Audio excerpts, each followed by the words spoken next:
હવે સ્થિતિ લગભગ એવી છે કે ભાજપે વિપક્ષની સામે લડવા કરતાં ભાજપમાં જ લડવું પડે, કારણ કે વિપક્ષના બધા ભાજપમાં આવી ગયા એટલે ભાજપે જ અંદર લડવું પડે એવી સ્થિતિ આવી ગઈ. નમસ્કાર.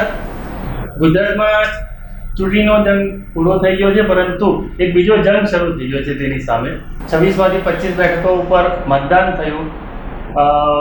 કોંગ્રેસ સારી રીતે ફાઇટ આપી, પરંતુ હમણાં ગુજરાતમાં કોંગ્રેસની સામે કોંગ્રેસ નથી લડી રહ્યું ભાજપની સામે, પરંતુ એવું દેખાય છે કે ભાજપની સામે લડી રહ્યું છે. એ વિષય પર વાત કરવા માટે આપણી સાથે છે ચેતનભાઈ શેઠ. ચેતનભાઈ શેઠ 20-25 વર્ષથી ગુજરાતના પત્રકારત્વમાં સક્રિય છે અને ખાસ કરીને પોલિટિકલ રિપોર્ટિંગમાં એમને સિદ્ધહસ્ત છે, માહેર છે. આપણે એમને પૂછ્યું કે ગુજરાતની અંદર શું થઈ રહ્યું છે, કેમ ભાજપ સામે લડે છે. વિરાંગભાઈ, વાત તો જાણે એમ છે કે જે રીતે ભાજપની અંદર એટલે ભાજપનું જે કોંગ્રેસીકરણ થયું અને કોંગ્રેસના જેટલા બહુ મોટા નેતાઓ ભાજપમાં આવી ગયા, તો હવે સ્થિતિ લગભગ એવી છે કે ભાજપે વિપક્ષની સામે લડવા કરતાં ભાજપમાં જ લડવું પડે, કારણ કે વિપક્ષના બધા ભાજપમાં આવી ગયા એટલે ભાજપે જ અંદર લડવું પડે એવી સ્થિતિ આવી ગઈ. પાકિસ્તાન નહીં લડવા જાય? ના, પાકિસ્તાનને ભારતમાં લઈ લીધું હોય તો પછી ભારતે જ અંદર લડવું પડે એવી સ્થિતિ એક છે. હાજી, એટલે ભાજપની સ્થિતિ કોંગ્રેસ વાળાને પાકિસ્તાન નહીં, પાકિસ્તાન એટલે વિરોધી, આપણે બીજા શબ્દમાં વિરોધી ગણીએ. એટલે વિરોધીઓને તમે ઘરની અંદર મોટા ભાઈએ લઈ લીધા હોય તો પછી તમારે લડવાનું ઘરમાં જ રહે છે. એમ આ આખા વાતનો ક્રક્સ એટલો છે. એટલે ભાજપની અંદર જે રીતના અત્યારની જે સ્થિતિ છે, આપણે ઇલેક્શન પહેલાં પણ જોયું કે ક્ષત્રિયો ભાજપની અંદર કે ભાજપની સામે અવાજ ઉઠાવ્યો અને ખૂબ લાંબી એવી ચળવળ ચાલી. ડ્યુરિંગ ઇલેક્શન પણ આ એક જ મુદ્દો ઘણો બધો હાવી રહ્યો ક્ષત્રિયના વિરોધનો. એટલે હવે જે ઇફકોની જે ચૂંટણી હતી, કોઓપરેટિવ સેક્ટરની ચૂંટણી હતી, અને તેમાં ભાજપમાંથી મેન્ડેટ અપાયેલા ઉમેદવારને હાર મળી અને ભાજપના જ ઉમેદવાર જયેશ રાદડિયા છે, તેમણે પક્ષના મેન્ડેટને અવગણીને પોતે ઉમેદવારી કરી અને જીતી ગયા. આ મુદ્દે હવે ધીમે ધીમે એક પછી એક ભાજપના જે નેતાઓ છે તે નિવેદન કરી રહ્યા છે. પક્ષની કેટલીક આંતરિક બાબતોને જાહેર મંચ ઉપર એ લોકો બોલી રહ્યા છે, પોતાની નારાજગી દર્શાવી રહ્યા છે. જુદા જુદા કારણો, જુદા જુદા વિષયો અને જુદી જુદી બાબતો ઉપર પોતાની હૈયાવરાળ ઠાલવી રહ્યા છે. સામાન્ય રીતે આ ભાજપનું જે વાતાવરણ છે કે ભાજપની જે પરંપરા રહી છે તે નથી કે પક્ષની જે બી કંઈ અંદરની વાતો હોય તે આવી રીતે જાહેરમાં ચર્ચાતી હોય, અથવા તો જાહેરમાં પક્ષની આંતરિક બાબતોની ટીકા થતી હોય અથવા તો વિરોધ થતો હોય. ભાજપમાં પહેલી વખત ઘણા વર્ષો પછી જ્યારે ખજૂરિયાનો સમય દોર હતો ત્યારે આ પ્રકારની વાતો ચાલતી હતી, પરંતુ ઘણા સમય પછી છેલ્લા 20-25 વર્ષથી આ બધી બાબતો નથી રહી. પરંતુ એટલે જ આ જે હાલમાં જે સૌરાષ્ટ્રની અંદર જે રીતે ભાજપના નેતાઓ સંગઠનની સામે સવાલ ઉઠાવી રહ્યા છે, પોતાની નારાજગી વ્યક્ત કરી રહ્યા છે, એકબીજાની સામે દોષારોપણ કરી રહ્યા છે, એટલે આ ક્યાંક ને ક્યાંક ભાજપની અંદર જ ક્યાંક આગ લાગી હોય અથવા તો અંદર આંતરિક સમીકરણો ડોળાયા હોય તેનો એક ઇશારો છે આ. એટલે ચેતનભાઈ, એવું કે ભાજપે જે કોંગ્રેસને એકદમ લગભગ ખતમ કરી દીધી એવું કહેવાય છે કે જિલ્લા પંચાયતથી લઈને કોર્પોરેશનથી લઈને પછી વિધાનસભામાં બધે જ એકદમ જેમ તેમ જીતી જતા હોય એવું છે. તો હવે ભાજપને હરાવવા માટે જેવું થયું. કોંગ્રેસને હરાવવાનો મતલબ જ નથી, કારણ કે હારી જ ચૂકેલી છે. તો હવે કોને હરાવવું છે? તો હવે ભાજપને જ હરાવે છે. એટલે ભાજપને હરાવે છે એવું કહી શકાય, કારણ કે રાજસ્થાનમાં બી એક રવિન્દ્રસિંહ ભાટીના મામલામાં એવું જ થયું છે. બિલકુલ, કે ત્યાં એણે બી બીજેપીની સામે જ થઈને બીજેપીનો જ વ્યક્તિ બીજેપીની સામે જ હરાવવા માંડ્યો. બિલકુલ, એટલે આ સ્થિતિ એ જ છે કે ભાજપમાં જ હવે ભાજપની અંદર સામે લડવા જેવી સ્થિતિ ઉદ્ભવી ગઈ છે. અને આ જે આખો સમય ચાલી રહ્યો છે, ભાજપની અંદર જે નારાજગી છે તે બહાર આવી રહી છે અને નેતાઓ એકબીજાને સામે બોલી રહ્યા છે અને કેટલાક બિટવીન ધ લાઇન્સ એટલે અંગુલી નિર્દેશ કરી રહ્યા છે. તો એની પાછળ જે આપણે જોઈ શકીએ છીએ અથવા તો આટલા વર્ષોના અનુભવ પરથી એક એનું આકલન કરી શકીએ છીએ તો એવું છે કે પક્ષની અંદર ઘણા સમયથી નારાજગી તો હતી. ઘણા બધા ભાજપના નેતાઓ હાંસિયામાં પણ ધકેલાઈ ગયા હતા અને એ હાંસિયામાં ધકેલાઈ ગયેલા નેતાઓને પક્ષના દ્વારા કરાયેલી કેટલીક અથવા તો પક્ષના દ્વારા લેવાયેલા કેટલાક નિર્ણયોને કારણે એમને બોલવાની તક મળી ગઈ, એમની નારાજગીને બહાર કાઢવા માટેની તક મળી ગઈ. એવી આ સ્થિતિ અત્યારના દેખાય છે કે જે રીતે પક્ષના મેન્ડેટ દ્વારા કોઓપરેટિવ સેક્ટરની અંદર ઉમેદવાર અને પસંદ કરવાનો અથવા તો ઉમેદવારને જાહેર કરવા માટેની જે એક પક્ષના સંગઠન દ્વારા લેવાયેલા નિર્ણયને જ્યારે પડકારાયો અને પક્ષનો નિર્ણય એ ખોટો સાબિત થયો, કારણ કે પક્ષના મેન્ડેટવાળા ઉમેદવારે હાર સહન કરવી પડી અને પક્ષના મેન્ડેટને અવગણીને જયેશ રાદડિયાએ જે ઉમેદવારી કરી હતી તે જીત્યા.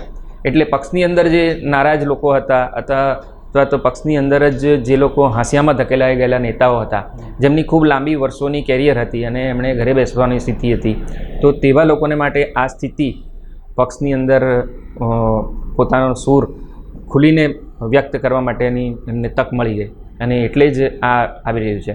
પણ મહત્ત્વની વાત વિરાંગભાઈ એ છે કે આવું પક્ષની અંદર સામેથી બોલવા માટેની હિંમત કેમ કરાઈ રહી છે. આ પ્રકારની ભાજપની પરંપરા રહી નથી અથવા તો ભાજપના જે બી છે તે સંસ્કારો રહ્યા નથી કે શિસ્તબદ્ધ પોતાને પાર્ટી ગણાવાય છે અને કેડર બેઝ પાર્ટી છે. પક્ષની આંતરિક બાબતો ક્યારેય જાહેર મંચ ઉપર આવતી નથી, પરંતુ હવે આવી રહી છે તો શા માટે આવી રહી છે એ મહત્ત્વની બાબત છે. તો એક એસેસમેન્ટ એવું કરી રહ્યું છે કે પહેલાં રાજપૂત સમાજ કે ક્ષત્રિય સમાજ બીજેપીની વિરુદ્ધમાં ઊભો થયો. હવે ગુજરાત સમાચારમાં એક રિપોર્ટ છે કે સૌરાષ્ટ્રના પાટીદાર નેતાઓ પાટીલની સામે એટલે કે બીજેપીની સામે ઊભા રહી રહ્યા છે. તો આ શું આને તમે સમાજના સંદર્ભમાં એનું અર્થઘટન કરવું જોઈએ કે આ પોલિટિક્સ અંદર છે ખાલી? ના, સમાજના સંદર્ભમાં પણ એને મૂલવી શકાય અને પાર્ટીનું ઇન્ટરનલ પોલિટિક્સના સંદર્ભમાં બી મૂલવી શકાય. સી.આર. પાટીલ પ્રદેશ પ્રમુખ બન્યા તે પહેલાં ના છેલ્લા 5-7 વર્ષના દોરની અંદર પાટીદાર સમાજનું ખૂબ મોટું વર્ચસ્વ ભાજપની અંદર હતું, સંગઠનમાં અને સરકારમાં બંનેમાં. અને એ વર્ચસ્વ પાટીલના આવ્યા પછી સંગઠનમાં એક કંટ્રોલ સ્થિતિની અંદર આવી ગયું, સરકારની અંદર પણ એક કંટ્રોલ સ્થિતિની અંદર આવી ગઈ. નો ડાઉટ મુખ્યમંત્રી પાટીદાર છે, પરંતુ જે પાટીદાર સમાજ જે છેલ્લા 7-8 વર્ષોની અંદર જે ડોમિનેટ કરતો હતો સંગઠનમાં અને સત્તામાં, તે ડોમિનેશન પાટીલના આવ્યા પછી નથી દેખાતું. એટલે એ નારાજગીને વ્યક્ત કરવા માટે પાટીદાર સમાજના નેતાઓ જે પોતાને નુકસાન થયું હતું સામાજિક દ્રષ્ટિએ પણ, પોતાના સ્થાનિક રાજકારણની દ્રષ્ટિએ પણ અને રાજ્યના રાજકારણમાં અને પક્ષીય રાજકારણની અંદર પણ એમને જે નુકસાન થયું હતું અને એમણે હાંસિયામાં ધકેલાઈ જવું પડ્યું હતું, તો એમને માટે આ મોકો મળી ગયો છે કે ભાઈ સંગઠન દ્વારા જે આદેશ કરાયો હતો અને આદેશ એ ખોટો સાબિત થયો, તો એમના માટે આ બોલવાની તક મળી ગઈ છે. એટલે એટલા માટે જ એમણે પક્ષને સામાજિક સમીકરણોના માધ્યમોથી કે પાટીદાર સમાજના પોતે આગેવાનો છે એ તરીકે એમણે ટીકા કરવાનું અને પોતાની નારાજગીને વ્યક્ત કરવા માટેની આ તક મેળવી લીધી છે. અને એટલે જ એમ કહેવાય છે કે પાટીદાર સમાજના જે ઇક્વેશન છે જે ભાજપની અંદર પહેલાં હતા તે અત્યારના એટલા નથી. પાટીદાર જે આગેવાનો હતા તેમની જે પક્ષ ઉપરની અને સત્તા ઉપરની જે પકડ હતી તે આજે એટલા પ્રમાણમાં નથી. તે પણ આ જે વિરોધ જે બહાર આવી રહ્યો છે તેનું એક કારણ એ પણ ગણવામાં આવે છે. પણ આ ખાલી સૌરાષ્ટ્રની વાત નથી, પરંતુ વડોદરામાં પણ એક કોઈ બીજેપીના કાર્યકરે કંઈ સોશિયલ મીડિયામાં ઘણું બધું ચલાવ્યું કે ભાઈ મતલબ ભાજપ એટલે અમને 99% લોકોને ગણતા નથી ને એવું બધું ઘણું બધું કે ભાઈ ભાજપના કાર્યકરોનો કોઈ મતલબ નથી ને એવું બધું ઘણું બધું ચલાવ્યું. એ સિવાય કાલે એક ન્યૂઝ એવા હતા કે સુરતમાં પણ ધર્મેન્દ્ર વાવાલિયા કરીને કોઈ આપનો નેતા છે, એણે બધું આવું બધું સોશિયલ મીડિયામાં ચલાવવા માંડ્યું. એટલે આવું બધું કન્ટિન્યુઅસલી એવું નથી કે સૌરાષ્ટ્ર જ છે, મધ્ય ગુજરાતમાં વડોદરામાં પણ આવું નાના નાના નેતાઓ પણ હવે સોશિયલ મીડિયા પર પોતાને એક્સપ્રેસ કરતા થઈ ગયા છે, પોતાની વાત કરતા થઈ ગયા છે. સુરતમાં પણ એવું થયું છે. તો આને શું ડેમોક્રેસી કેવી કે ગેરશિસ્ત કેવી? ના, આ ભાજપ આને ગેરશિસ્ત ગણાવતો હતો, પરંતુ એક લેવલ સુધી એક્સપ્રેશન ઓફ ઇન્ટરેસ્ટ તો પોલિટિકલ પાર્ટી હોવાને કારણે હોવું જોઈએ. પરંતુ જે રીતે મંચ, જાહેર મંચ આવે છે, તો જાહેર મંચને કારણે પાર્ટીનું પોતાનું પણ ડેકોરમ જળવાય અથવા શિસ્તનું એક જે એમનો આગ્રહ છે તે પણ જળવાય, એ બી જરૂરી હોય છે. પરંતુ આને આપણે એક રીતે એવું કહેવાય કે ઘણા સમયથી દબાવી રખાયેલો અવાજ અથવા તો દબાયેલો અવાજ બહાર આવી રહ્યો છે. અને પહેલાં પણ નારાજગી તો હતી જ, પરંતુ હવે નારાજગી ખુલીને વ્યક્ત કરવા માટેનો એક સંયોગ સર્જાયો છે. એના કારણે આ નારાજગી બહાર આવી છે. કારણ કે કદાચ કેન્ડિડેટ બદલવાનું થયું હોય એવું પણ ભાજપના ઇતિહાસમાં ફર્સ્ટ ટાઈમ હશે કે ભાઈ એકવાર ડિક્લેર કર્યા પછી કેન્ડિડેટને બદલ્યા હોય. તો એ વડોદરામાં ચેન્જ કર્યા, બનાસકાંઠામાં ચેન્જ, સાબરકાંઠામાં ચેન્જ કર્યા. તો એ ચેન્જ કરવાનું એ પણ થયું છે. તો આ બધી વસ્તુઓ એવું કહેવાય છે કે સંગઠનનું ફેલ્યુઅર છે. હા, એટલે અલ્ટિમેટલી સી આર પાટીલનું ફેલ્યુઅર છે. તમે સ્પષ્ટ શબ્દોમાં જો લોકો એમના વિરોધીઓ એવું કહેતા હોય કે સી આર પાટીલનો ફેલ્યુઅર છે. એટલે એ પ્રકારની પક્ષની અંદર જે નારાજગી હતી અથવા તો પક્ષની અંદરના જે નારાજ નેતાઓ હતા એમની એક કોશિશ સતત એવી રહી છે કે ભાઈ એક મેસેજ એવો જવો જોઈએ કે એક મેસેજ એવો આપણે આપવો છે કે ભાઈ સંગઠન જે છે તે સંગઠનની અંદર બધું સરખું નથી. એ મેસેજ આપવા માટેની આ તમામ જે ગતિવિધિઓ પાછળનો એક સાર નીકળે છે તે એવો જ નીકળે છે કે નારાજગી સંગઠનની અંદર છે, પક્ષની અંદર નારાજગી છે અને નારાજગીને બહુ એડ્રેસ કરવામાં નથી આવતી. એ પ્રકારનો મેસેજ હાઈકમાન્ડ સુધી મોકલવા માટેની આ તમામ કવાયત હોય તેવું સ્પષ્ટ લાગે છે. અને આ જે રીતે નેતાઓ બોલે છે, જે બોલવા માટેની હિંમત લાવે છે, તો હિંમત લાવે છે તેની પાછળ પણ કેટલાક ચોક્કસ કારણો હોઈ શકે. કારણ કે જો મારો છોકરો જો મારી સામે બોલતો થઈ જાય તો ક્યાં એક છોકરાની સાથે કોઈ એમાં મજબૂત માણસો, ક્યાં ઘરમાંથી જ અથવા તો બહારથી એટલે કે આપણે કોંગ્રેસમાંથી તો એવું કોઈ વ્યક્તિ નથી કે જે ભાજપના નેતાઓને બળ આપી શકે કે તું તારા પક્ષની અંદર બોલ કે અથવા તો તારા પક્ષની અંદર નારાજગી જાહેરમાં વ્યક્ત કર. એટલે પક્ષની અંદરથી જ ક્યાંક એવું બળ મળતું હોય કે જેનાથી આ નારાજ નેતાઓ ખુલીને બહાર આવીને પોતાની નારાજગી વ્યક્ત કરવા માટેની હિંમત દર્શાવી રહ્યા હોય. તો હવે શું ફ્યુચર શું જોવો છો, શું થશે આની અંદર?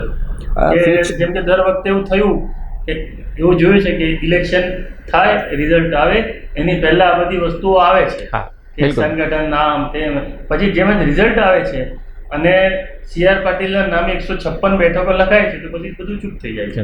એટલે શું આવું જ થવાનું છે કે આ કન્ટિન્યુ ચાલવાનું છે? કારણ કે આમાં સમાજ ઇન્વોલ્વ એવું પણ દેખાય છે. બિલકુલ. ને આમાં હવે આમ જોવા જઈએ તો ભાજપની અંદર ચેન્જીસના ટાઈમ તો લગભગ ઓગસ્ટથી સપ્ટેમ્બરની આસપાસ હતો જ, પરંતુ ઇલેક્શનને ધ્યાનમાં રાખીને નવી બોડી આવીને એમણે નવે નામથી ઇલેક્શનની તૈયારી કરવી પડે. એના કરતાં જૂની બોડી જ આ બધું ઇલેક્શન હેન્ડલ કરે અને ઇલેક્શન પ્રોસેસ પૂરી થાય પછી નવી બોડી બને, નવું સંગઠનની રચના કરાય, એવી હાઈકમાન્ડના લેવલથી એ પ્રકારનો નિર્ણય હતો. એટલે આ બધી જે અત્યારની જે ગતિવિધિઓ, રાજકીય ગતિવિધિઓ દેખાય છે તે જોતાં, અને જો કદાચ આ ગતિવિધિઓ નહીં થતે તો પણ કદાચ ચૂંટણી પછી ભાજપની અંદર કેટલાક ફેરફારો, મોટા પાયે ફેરફારો થાય એવું બહુ સ્પષ્ટ છે.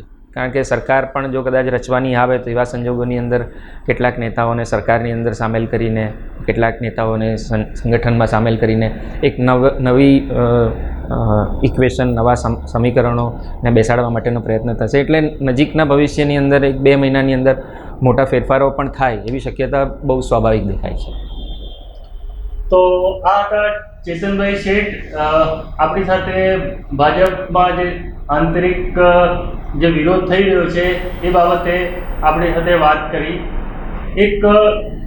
આના એક કન્ક્લુઝનમાં હું એક વસ્તુ એવી કહેવા માગું છું કે કોઈ પણ પાર્ટી, કોઈ પણ મોટું સંગઠન છે તેની અંદર 2 વસ્તુઓ બહુ જરૂરી હોય છે. એક તો લોકો પોતાની વાત કહી શકે લોકશાહીની અંદર, પછી એ પાર્ટી હોય કે એ સરકાર હોય પોતાની વાત કહી શકે એવી કોઈ વ્યવસ્થા હોવી જોઈએ.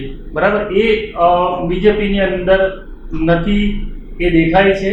અને એટલે વારંવાર અમુક લોકો બોલવા માંગે છે, જે લોકો તાકાતવર છે, જે લોકો પાસે પોતાની શક્તિ છે, એ લોકો બોલી શકે છે, પરંતુ જે પોતાને પગ પર નથી પણ સીધા નેતા બની ગયા છે એ લોકો નથી બોલી શકતા એવું દેખાય છે. અને બીજું કે આ બોલવાની એક શક્તિ ઉપરાંત પાર્ટીએ જેવી કોઈ સિસ્ટમ બનાવવી જોઈએ કે પોતાની વાતને એ લોકો પ્રગટ કરી શકે, કારણ કે લોકશાહીની અંદર લાંબા સમય સુધી કોઈ વ્યક્તિઓ તમે નહીં બોલવાનો મોકો મળે તો કોઈ ને કોઈ રીતે એ લોકો બહાર આવતા હોય છે, એટલે એ બહુ જરૂરી છે. આવી ઘણી બધી વાતો સાથે આપણે ફરીથી મળતા રહીશું. નમસ્કાર.